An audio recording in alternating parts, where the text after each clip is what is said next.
তুরস্ক যা বলে তাই করে। এবার সিরিয়াতে সেটি প্রমাণ করলেন প্রেসিডেন্ট রিসেপ তাইয়েপ এরদোয়ান। সিরিয়ার আকাশে ইসরায়েলকে দিলেন কঠিন শিক্ষা। এর মাধ্যমে সিরিয়ার বুকে শুরু হয়ে গেল তুরস্ক ইসরায়েল অঘোষিত এক যুদ্ধ।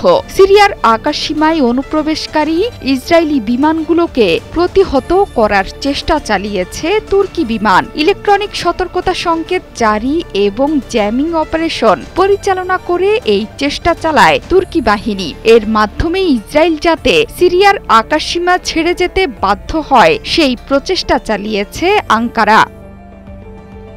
মিডল ইস্ট মনিটর এই ঘটনাকে আঙ্কারা ও তেল আবিবের মধ্যে নতুন ধরনের সংঘর্ষ বলে প্রতিবেদন প্রকাশ করেছে। খবরে বলা হয়েছে, সাম্প্রতিক দিনগুলোতে প্রেসিডেন্ট প্রাসাদের কাছাকাছি সহ সিরিয়া জুড়ে অসংখ্য স্থানে বিমান হামলা চালিয়েছে ইসরায়েল। তবে ইসরায়েলি বিমানের কার্যকলাপ প্রতিহত করতে তুর্কি বিমানগুলো হস্তক্ষেপ করে তাদের বিমানগুলোকে ফিরিয়ে দেওয়ার চেষ্টা করেছে। ইসরায়েলি গণমাধ্যমও একই তথ্য নিশ্চিত করেছে। বলা হয়েছে, তুর্কি বিমান সতর্কীকরণ সংকেত পাঠিয়ে ইসরায়েলি যুদ্ধ বিমানগুলোকে জ্যাম করছে, যাতে তারা সিরিয়ার আকাশসীমা ছেড়ে যেতে বাধ্য হয়।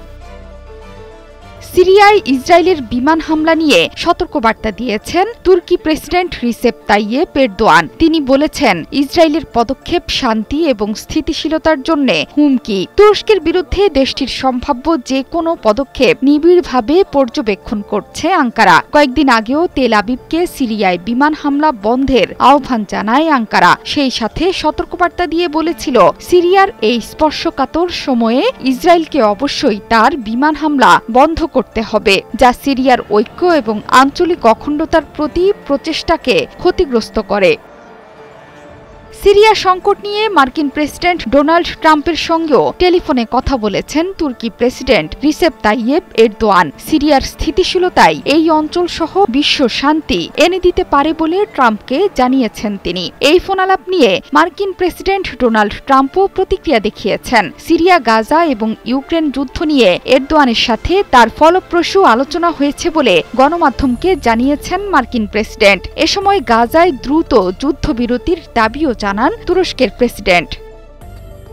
শুধু তুরস্কই নয়, সিরিয়ায় চলমান ইসরায়েলি আগ্রাসনের বিরুদ্ধে উচ্চকণ্ঠ ইরান, সৌদি আরবও। সিরিয়ার আঞ্চলিক অখণ্ডতার প্রতি জোরালো সমর্থনের ওপর জোর দিয়েছে দুই দেশ। গেল 4 মে রিয়াদে সৌদি আরবের রাজনৈতিক বিষয়ক উপ পররাষ্ট্রমন্ত্রী সৌদ আল শাতির সাথে বৈঠক করেন ইরানের সিরিয়া বিষয়ক দূত মোহাম্মদ রেজা রাউফ শেইবানি। বৈঠকে আরব জাতির বিরুদ্ধে ইসরায়েলের সামরিক আগ্রাসনকে অস্থিতিশীল এবং বেআইনি বলে নিন্দা জানিয়েছেন তারা।